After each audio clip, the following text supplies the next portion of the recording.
오늘 우리에게 주시는 하나님의 말씀은 사무엘상 10장 말씀입니다. 구약 성경 422면입니다.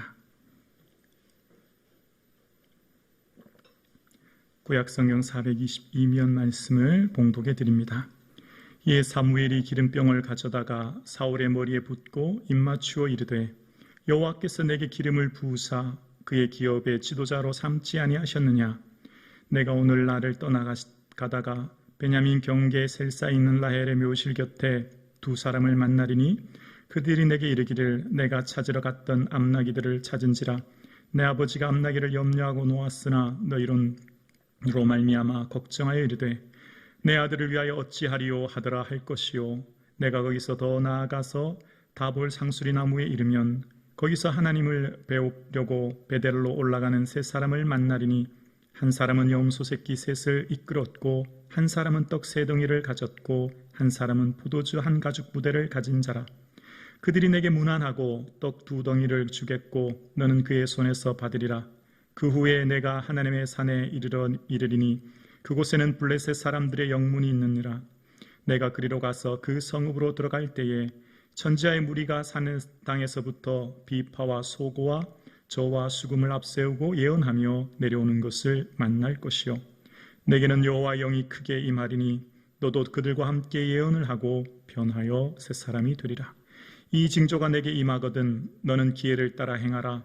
하나님이 너와 함께 하시느니라. 너는 나보다 앞서 길갈로 내려가라. 내가 내게로 내려가서 번제와 화목제를 드리리니 내가 내게 가서 내게 행할 것을 가르칠 때까지 7일 동안 기다리라. 그가 사무엘에게 떠나려고 몸을 돌이킬 때에 하나님이 새 마음을 주셨고 그날의 그 징조도 다 응하니라. 그들이 산에 이를 때에 선지자의 무리가 그들을 영접하고 여호와의 영이 사울에게 크게 임함으로 그가 그들 중에 예언을 하니 전에 사울을 알던 모든 사람들이 사울이 선지자들과 함께 예언함을 보고 서로 이르되 기스의 아들에게 무슨 일이 일어났느냐? 사울도 선지자들 중에 있느냐? 하고 그곳에 어떤 사람은 말하여 이르되 그들의 아버지가 누구냐 한지라. 그러므로 속담이 되어 이르되 사울도 선지자 중에 있느냐 하더라. 사울이 예언하기를 마치고 산당으로 가니라. 사울의 숙부가 사울과 그 사환에게 이르되 내가 어디로 갔더냐? 사울이 이르되 암나기들을 찾다가 찾지 못함으로 사무엘에게 갔었나이다 하니 사울의 숙부가 이르되 청하노니 사무엘이 너희에게 이른 말을 내게 말하라 하니라. 사울이 그의 숙부에게 말하되 그가 암나기들을 찾았다고 우리에게 분명히 말하더이다 하고 사무엘이 말하던 나라의 일을 말하지 아니하니라. 사무엘이 백성을 미스바로 불러 여호와 앞에 모으고 이스라엘 자손에게 이르되 이스라엘 하나님 여호와께서 이같이 말씀하시기를 내가 이스라엘을 애굽에서 인도하여 내고 너희를 애굽인의 손과 너희를 압제하는 모든 나라의 손에서 건져내었느니라 하셨거늘 너희는 너희를 모든 재난과 고난 중에서 친히 구하여 내신 너희 하나님 여호와를 오늘 버리고 이르기를 우리를 위하여 왕을 세우라 하는도다. 그런즉 이제 너희의 지파대로 1000명씩 여호와 앞에 나오라 하고 사무엘이 이에 이스라엘 모든 지파를 가까이 오게 하였더니 베냐민 지파가 뽑혔고 베냐민 지파를 그들의 가족별로 가까이 오게 하였더니 마드리의 가족이 뽑혔고 그들 중에 기스의 아들 사울이 뽑혔으나 그를 찾아도 찾지 못한지라. 그러므로 그들이 또 여호와께 묻되 그 사람이 여기 왔나이까? 여호와께서 대답하시되 그가 진보다리들 사이에 숨었느니라 하셨더라. 그들이 달려가서 거기서 그를 데려오매 그가 백성 중에 서니 다른 사람보다 어깨 위만큼 컸더라. 사무엘이 모든 백성에게 이르되 너희는 여호와께서 택하신 자를 보느냐?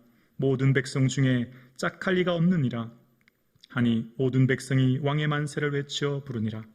사무엘이 나라의 제도를 백성에게 말하고 책에 기록하여 여호와 앞에 두고 모든 백성을 각기 집으로 보내매 사울도 기브와 자기 집으로 갈 때에 마음이 하나님께 감동된 유력한 자들과 함께 갔느니라. 함께요. 어떤 불량매에는 이르되 이 사람이 어떻게 우리를 구원하겠느냐 하고 멸시함의 예물을 바치지 아니하였으나 그는 잠잠하였더라. 아멘. 할렐루야. 예수님 많이 사랑하시고 의지하시고 생각하시고 살아가는 저와 여러분 되기를 주님의 이름으로 축복합니다. 아멘.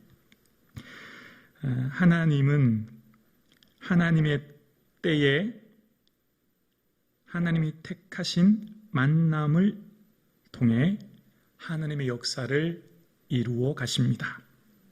하나님의 계획하신 시간 안에 계획하신 작고 큰 만남들이 결국 하나님이 원하시는 방향으로 하나님의 사람을 이끌어감을 우리는 말씀을 통해 알게 되었습니다. 오늘 우리는 10장을 읽었는데요. 먼저 9장 말씀을 잠깐 살펴보려고 합니다. 9장 말씀에 보면 먼저 9장 5절 말씀에 보면 이렇게 시작하죠. 그들이 숲 땅에 이른 때에 라고 시작합니다. 어떻게 해요? 숲이라고 하는 지방의 땅에 이르렀을 때라는 표현이 함께 나오고 사울이 사환에게 얘기하는 내용이 나옵니다. 자, 그리고 또 한 장을 넘기시면 14절 말씀에 보면 그들이 성읍으로 올라가서 그리로 들어갈 때에 라고 이야기합니다. 당나귀를 찾으려고 가다가 그 성으로, 선지자가 있는 성으로 갈 그때 말을 말하는 겁니다. 자, 그리고 그 다음 16절에도 보면 내일 이맘때에 라는 표현이 나옵니다. 자, 그리고 24절에도 보면 요리인이 넓적다리와 그것에 붙은 것을 가져다가 사울 앞에 놓은지라 사무엘이 이르되 보라 이는 두었던 것이 내 앞에 놓고 먹으니라 내가 백성을 정할 때부터 너를 위하여 이것을 두고 어떻게 해요? 이 때를 기다리게 하였느니라. 자, 9장 말씀을 읽어보면 때라고 하는 하나님의 시간의 때가 등장하고요. 그 다음에 뭐가 등장하냐면 만남이라는 게 등장해요. 이 9장 말씀을 전체적으로 조망하여 읽어보면 어떤 때라는 시간이 반드시 등장해요. 그 다음에 등장하는 게 뭐냐면 누구와의 만남의 사건이 등장합니다. 그러니까 사울이 지금 아버지의 말씀대로 암나기들을 잃어서 그것을 찾으러 가는 길이잖아요. 자, 그 길을 찾으러 가는 길에 사울이 가는 모든 때에 만나는 사람들은 우연히 만난 사람이 아무도 없어요.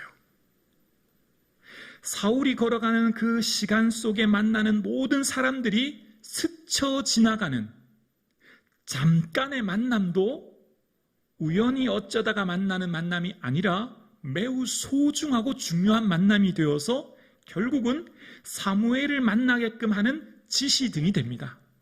그러니까 사울이 아버지의 암나기를 잃어서 사울과 함께 찾으러 갈 그때에 가는 모든 길 속에 우연히 어쩌면 우리의 눈으로 보이는 물길로 가는 소년들을 만나서 물길로 가는 소년들에게 물음으로 사무엘이 선지자가 어디 있느냐 알게 되어지고 그 사무엘의 물길로 가는 사람들을 만나서 갈 때에 14절 말씀, 9장 14절 말씀 한번 보실까요? 자, 9장 14절 말씀 함께 봉독합니다. 시작. 그들이 성읍으로 올라가서 그리로 들어갈 때에 사무엘이 마침 산당으로 올라가라고 그리고 마주 나오더라. 보세요. 지금 사울이 암나기를 잃어서 선지자가 우리의 갈 길을 가르쳐주고 알 수 있는 선지자를 찾기 위해서 가는데 그 가는 길 속에 물길로 나오는 사람들을 통해서 이 성에 오게 되었어요. 자, 그런데 그 성에 올라갈 때 마침 누가 나왔냐면 사무엘이 그 성에 나와서 딱 대면하여 마주하게 됩니다. 이때까지만 해도 사울은 사무엘이 누군지 몰라요. 사무엘의 얼굴을 한 번도 본 적이 없어요. 그리고 사무엘의 마음속에는 지금 목적은 단지 하나, 아버지의 심부름을 완수하는 것, 암나기를 찾는 것이 목적이었지요. 사울의 마음속에는 나는 처음부터 왕이 될 거야. 나는 이스라엘의 위대한 왕이 되어서 나라를 통치할 거야 라고 하는 마음을 먹어본 적이 없어요. 사무엘은 주어진 작은 일, 소박한 일, 아버지가 얘기하신 그 심부름에 충실히 순종하고 사울의 목적은 딱 한 가지, 잃어버린 암나기를 찾는 것이 목적이었죠. 그런데 사울의 삶을 지금 이끄시는 하나님은 사울의 만나는 사람들을 통해 또 하나님의 때를 통해 마치 깔때기 모양으로 점점점 사울을 몰고 가세요. 누구를 만나게 해요? 사무엘을 만나게 하시는 거예요. 그래서 하나님께서는 사울이 사무엘에 올 때 하나님께서 이전에 사무엘에게 예언의 말씀을 주십니다. 그것이 이 15절로부터 9장 16절까지 나오지요. 내일 이맘때에 베냐민 땅에서 한 사람이 올 거다. 그를 너는 지도자로 삼으라. 그렇게 말씀하시는 거예요. 그래서 사울은 사무엘을 만나러 가는 길이 목적이 암나기를 찾으러 가는 길이었는데 하나님은 사울에게 왕으로 택하시고 지도자를 세우시는 내용이 9장에 등장합니다. 자, 그때 사울의 첫 마음, 처음 그 얘기를 들었을 때 사울의 마음이 21절에 나와요. 9장 21절에 보면 이렇게 말합니다. 사울이 대답하여 이르되 나는 이스라엘의 지파의 가장 작은 지파 베냐민 사람이 아니니까 또 나의 가족은 베냐민 지파 모든 가족 중에서 가장 미약하지 아니하니까 당신이 어찌 내게 이같이 말씀하시니까. 무슨 얘기죠? 저는 왕 될 만한 자격이 있는 사람이 아닙니다. 저의 집안, 저의 출신 배경, 저는 절대 그럴 수 있는 위대한 인물이 아닙니다. 그런 의미인 거죠. 당신이 어떻게 내게 그런 말씀하십니까? 라는 표현은 나는 그만한 인물이 될 수 없다라는 표현이에요. 여러분, 사울은 단 한 번도 그 스스로가 왕이 되어야 되겠다거나 이스라엘 통치하여 권력을 가지겠다고 하는 마음을 가진 적이 없어요. 그런데 하나님은 전적인 은혜로 누구를 택하셨죠? 사울을 택하셨고 사울을 통해 왕으로 세우십니다. 사울이 능력이 있어서요? 아닙니다. 사울이 다른 사람보다 지혜가 탁월해서요? 아닙니다. 사울이 뭔가 다른 사람보다 결출한 능력이 있어서가 아니에요. 사울 그 자체를 하나님 보신 거예요. 그래서 오늘 본문에 20절이죠. 20절 보면 이렇게 이야기합니다. 사무엘이 사울에게 이런 말을 해요. 사흘 전에 잃었던 내 암나기들을 염려하지 말라 찾았느니라. 온 이스라엘의 사모하는 자가 누구냐? 너와 내 아버지 온 집이 아니냐 하는지라. 자, 다시 한번 20절 보시면 사흘 전에 잃었던 내 암나기를 염려하지 말라 찾았느니라. 그 암나기는 걱정하지 말라 그러는 거예요. 그리고 뭐라고 하죠? 온 이스라엘이 사모하는 자. 여러분 숫자 1번이 혹시 보이십니까? 여러분 성경에 보면 성경을 가지고 다니시는 게 좋습니다. 성경을 직접 보셔야 공부가 됩니다. 이스라엘이 사모하는 자의 숫자 1번이 있고 그 나나주 아래, 그 아래쪽 맨 밑에 보면 1번에 대한 설명이 나와요. 간주 설명이 뭐죠?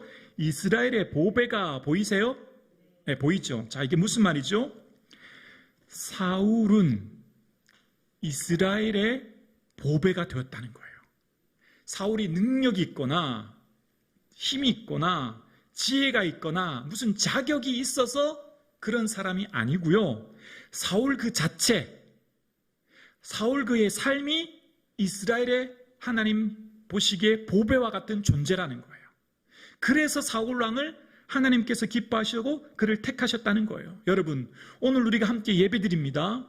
우리가 예배드리는 저와 여러분의 삶은 하나님이 우리를 무슨 능력이 있어서나 자격을 보고서나 혹은 다른 조건을 보고 우리를 택하신 게 아니에요. 우리 자체가 이미 하나님의 보배인 줄로 믿습니다. 여러분이, 그리고 여러분의 가정은 이미 하나님의 보배예요. 세상은 자격과 조건을 보고 어떤 사람을 만나고 어떤 사람을 채용하고 어떤 사람을 통해 일을 하죠. 모든 세상의 원리는 자격을 보죠. 스펙을 보죠. 하나님은 그런 분이 결코 아니에요. 하나님은 이미 여러분을 하나님의 보배로 존귀한 자로 그 자체를 귀히 보시고 우리를 쓰시는 거죠. 우리를 택하시는 거죠. 그래서 우리는 뭔가 대단한 능력을 행하거나 하나님께 무슨 큰 봉사를 해야 되거나 무슨 많은 예물을 드려야 되거나 그렇게 그걸 요구하시는 한 분이 아니에요. 나 자체가 이미 하나님의 보배예요. 아멘이십니까? 하나님은 우리 자체를 원하시고 기뻐하시는 분이에요. 그래서 우리의 삶 가운데 세상 사람들처럼 무슨 자격, 조건, 능력 그런 것 때문에 나약해지지 마시고 내가 이미 하나님의 보배임을 기억하며 하나님 앞에 기쁨되는 삶 되기를 주님의 이름으로 축원합니다. 변화와 변질은 단어가 하나 차이예요. 단어라기보다는 어쩌면 자음 하나 차이인가요? 변화와 변질은요 굉장히 비슷한데 자음 하나 차이죠. 근데 엄청난 결과를 초래합니다. 사울 왕이요 처음부터 악한 왕이 결코 아니었어요. 사울 왕이요 처음부터 우리가 사울 왕과 늘 비교하는 게 누구예요? 다윗과 사울 왕을 늘 우리는 비교하잖아요. 지금부터 앞으로 비교될 거예요. 그런데요 사울 왕이 나는 처음부터 나는 기도하지 않을 거야. 나는 악한 왕이 될 거야. 나는 사울 쫓기에 내 평생 허비할 거야. 그런 마음 먹은 왕이 아니라니까요. 처음 사울왕은 순수한 마음과 동기가 있었다고요. 오늘 읽었던 10장에도 보면 사울왕이 뽑히거든요. 10장 22절에 보면 21절, 22절 읽어볼게요. 10장 21절과 22절입니다. 베냐민 지파를 그들의 가족별로 가까이 오게 하였더니 마드리의 가족이 뽑혔고 그 중에 기스의 아들 사울이 뽑혔으나 그를 찾아도 찾지 못한지라. 22절 함께요. 그러므로 그들이 또 여호와께 묻되 그 사람이 여기 왔나이까? 여호와께서 대답하시되 그가 진 보따리들 사이에 숨었느니라 하셨더라. 사울왕은 처음부터 그래, 나는 역시 다른 사람들보다 키가 한 뼘 더 크고 한 20cm 크니까 유력하고 능력이 있으니까 나 정도는 돼야 왕이 되지. 그럼 하나님이 사람 잘 봤어. 나 정도는 돼야 그럼 이스라엘 통치하지. 그런 왕이 아니었어요. 하나님, 제가 왕이 된다고요? 저는 그럴 만한 위인이 못 돼요. 진보다리에 숨는 사람이 사울왕이었어요. 그리고 모든 사람들이 사울왕 완세라고 소리치며 박수하며 환호할 때 어떤 불량배가 22절 27절이군요. 10장 27절 볼까요? 어떤 불량배는 이르되 이 사람이 어떻게 우리를 구원하겠느냐 하고 멸시하며 예물을 바치지 아니하였으나 그는 잠잠하였더라. 여러분, 누군가 여러분에 대해서 막 뒤에서 수군거리고 그건 뭐 이렇대 저렇대 나쁜 얘기 들으면 기분이 팍 상하죠. 그 사람 만나고 싶지도 않아요. 어때? 그렇지 않습니까? 그런 얘기 누구 통해 들으면 그 사람 보기도 싫어요. 그렇지 않습니까? 사울왕은 지금 온 백성이 그 미스바에 모여서 사무엘을 통해서 하나님께서 택하신 왕입니다. 모든 백성들 가운데 하나님이 지목하셨고 지파 중에 지파를 뽑아서 드디어 뽑혔어요. 그런데 싫어하는 사람이 있어요. 어떤 불량배들은 사울왕이 탐탁지 않게 여겼어요. 그리고 예물도 바치지 않대요. 멸시했대요. 여러분 어떨까요? 내가 왕인데 감히 나한테 도전을 하네? 그 사람들 다 불러와라. 다 잡아와라. 그런 마음 들지 않겠나고. 그러나 사울은 잠잠합니다. 무슨 말이에요? 겸손했다는 거죠. 사울왕이 여러분 아시는 것처럼 처음부터 악한 왕이 결코 아니라니까요. 사울왕은 처음부터 나는 나쁜 왕이 되어야 되겠다 마음먹은 왕이 아니라고요. 변질되었죠. 한결같은 마음을 유지하지 못한 거죠. 그래서 우리의 삶 가운데 우리가 살아가는 매 삶의 순간마다 이 첫 마음, 첫사랑을 유지하는 게 얼마나 어려운지 몰라요.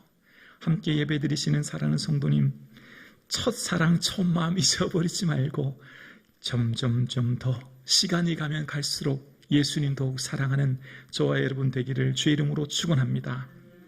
믿음은 노년에 갈수록 더 뜨거워져야 합니다. 믿음은 청년 때보다 노년의 삶이 더 뜨겁게 불타올라야 합니다. 다시는 기회가 오지 않아요. 청년 때는 좀 식어져도 다시 뜨거워질 기회가 있지만 노년의 때는 더 이상 기회가 없습니다.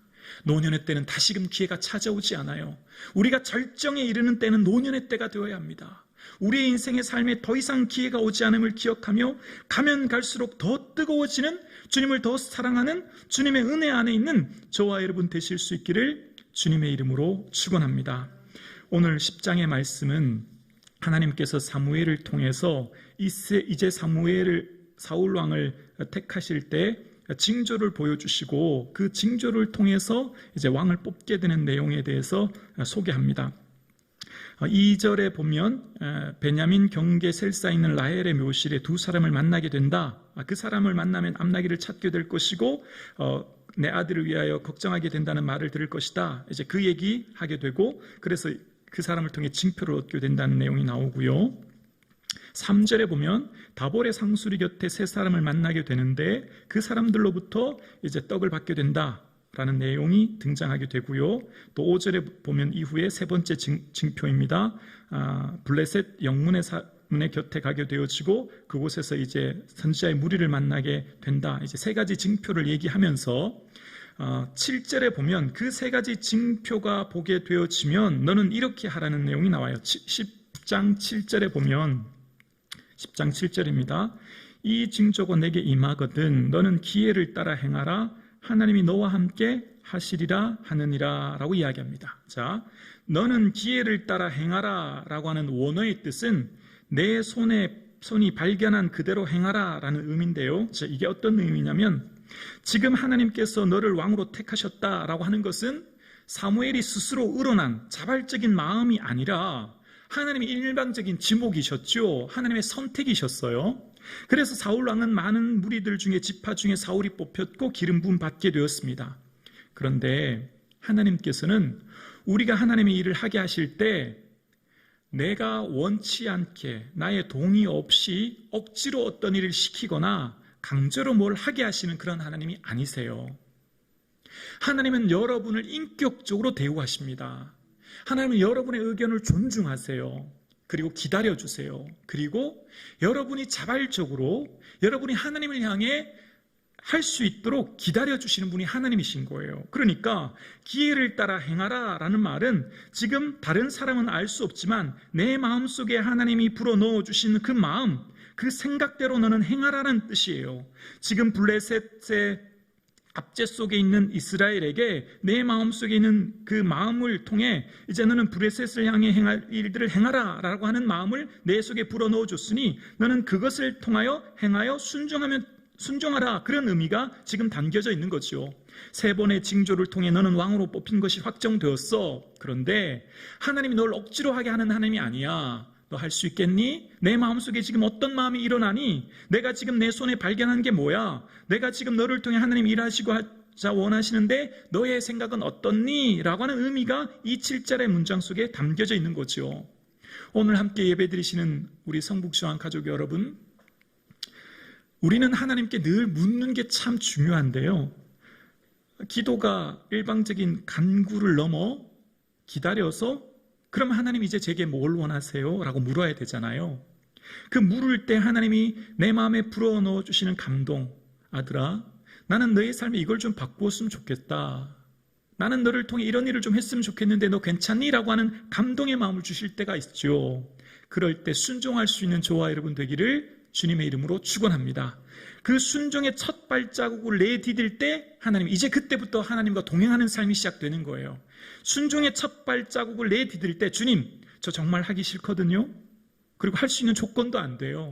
저 말씀대로 순종하기 정말 어려워요. 그런데요, 하나님 원하신다면 제가 순종할게요 라고 내 삶을 들여 첫 발자국의 순종의 발을 내디딜 때 그때부터 이제 하나님과의 본격적인 동행이 시작되어지고 내가 할 수 없는 어려운 상황 가운데도 일하시는 주님을 만나게 되어지죠. 하나님께서는 이제 사무엘을 통해 그 마음을 원하시는 거예요. 그리고 9절에 보면 새 마음을 주시고 그 징조들을 다 이루신 것을 보게 되어집니다. 오늘 함께 예배드리시는 사랑하는 성도님, 늘 간구를 넘어 아버지의 마음 헤아릴 수 있는 그런 은혜가 저와 여러분에게 있기를 주님의 이름으로 축원합니다. 자, 그리고 마지막입니다. 3번째 단락이에요. 우리가 좋아하고 기뻐하는 것과 하나님이 좋아하시고 기뻐하는 것은 다를 수 있습니다. 우리가 소원하고 기대하는 것, 쉽게 말하면 세상 모든 사람들이 가고자 하는 높은 곳, 더 넓은 곳, 더 많은 소유, 더 많은 사람들의 인정과 박수갈채가 꼭 하나님이 기뻐하는 길만은 아닐 수 있어요. 우리는 영향력 있는 사람이 되고자 원하죠. 가급적 나의 삶을 통해 수많은 사람들에게 영향을 끼치고 할 수만 있다면 더 높은 위치, 할 수만 있다면 더 많은 소유, 할 수만 있다면 더 많은 영향력을 끼치는 인물로 살고 싶어요. 우리 마찬가지 우리 자녀들도 그런 자녀가 되기를 원하지요. 그런데 꼭 이것이 하나님이 기뻐하는 것이 아닐 수도 있다는 거예요. 자, 무슨 말이냐면 하나님께서 이제 사울을 왕으로 뽑기로 하셨죠. 그리고 하나님께서는 많은 지파 중에 1000명씩 앞으로 나오게 하고 베냐민, 마드리 지파, 기스 아들 중에 뽑았죠. 20절 말씀 제가 한번 봉독해 볼게요. 20절에 보면 사무엘이 이에 이스라엘 모든 지파를 가까이 오게 하였더니 베냐민 지파가 어떻게 해요? 뽑혔고 라고 하죠. 힐라케트라고 하는 뽑혔다라는 말은 잡혔다라는 의미예요. 잡혔다. 이 단어는 언제 쓰냐면 죄인을 색출할 때 쓰는 단어예요. 좀 의아하죠. 뽑혔다는 건 어떤 의미예요? 우리가 볼 때 좋은 일이지 않습니까? 그 수많은 경쟁률을 뚫고 그 마드리드 집안, 그쪽 기스의 집안, 그리고 드디어 사울왕이 뽑혔어요. 수많은 경쟁률을 뚫고 딱 한 명 뽑혔어. 이야, 사울 얼마나 좋을까? 드디어 이스라엘 왕이 되었네? 우리가 볼 때는 어때요? 부럽지요. 정말 참 대단한 인물로 나타난 겁니다. 근데 성경은 오늘 뽑혔다라고 하는 힐라케트를 단어를 쓰면서 죄인을 색출할 때 쓰는 걸려들었다 이런 의미를 쓰고 있어요. 그럼 왜 이런 의미를 쓰고 있을까요?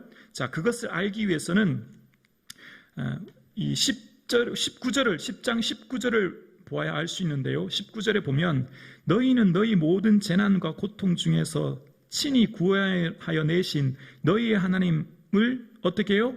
오늘 버리고 이르기를 우리를 위하여 왕을 세우라 하는도다. 지금 사무엘이 왕을 세우면서 하는 말이 계속 뭐예요? 이 왕 세우는 거 하나님 기뻐하는 일 아니야. 잘 기억해. 10장 18절과 19절에 끊임없이 얘기하는 게 있어요. 하나님이 너희를 보호하시고 지키셨고 너희들이 어떤 고난 중에도 건져내셨는데 너희는 하나님을 버리고 자꾸 왕을 달라 하는 거거든. 결코 하나님 좋아하는 일 아니야 라고 하면서 25절에도 보면 그러나 왕을 세우지만 왕을 세우면서 왕의 나라의 제도는 이런 거야 라고 하면서 이전에 사무엘상 8장의 내용 같아요. 그런 내용을 다시 한번 상기시키는 것을 보게 되어집니다. 그러니까 왕 세우는 것은 결코 하나님 기뻐하는 일이 아니라는 거예요.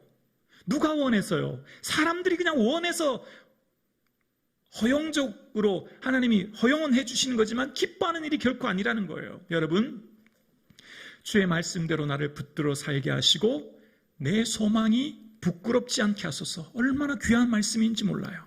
여러분, 우리의 소원이요 주님의 기쁨 되기를 주의 이름으로 축원합니다. 아멘이십니까?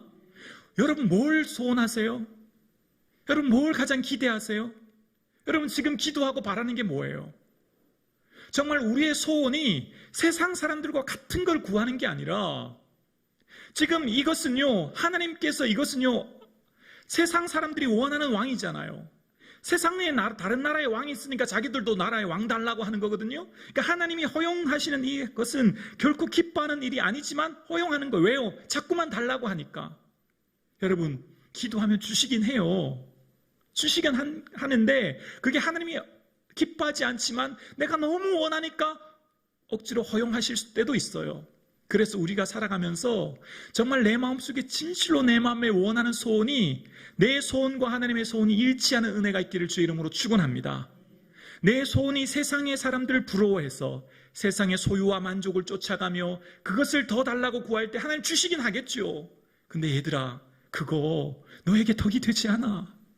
그거 너에게 결코 만족스러운 게 아니란다. 그래도 원하니? 그럼 주긴 할 거야 라고 하실 수 있다는 거예요. 오늘 예배 드리신 사랑하는 성도님, 기도가 뭘까요? 간구를 통해 소유를 확대하고 자기 이익에 만족이 넘어 아버지의 마음을 헤아리는 것인 줄로 믿습니다. 아버지의 뜻을 헤아리는 거죠. 그리고 주님의 소원이 나의 소원 되는 삶을 살아가는 거예요. 오늘 함께 예배 드리시는 우리 모든 성북시원 가족 여러분, 인생을 살면서 가장 중요한 게 뭘까요? 아버지의 마음을 헤아리는 것인 줄로 믿습니다.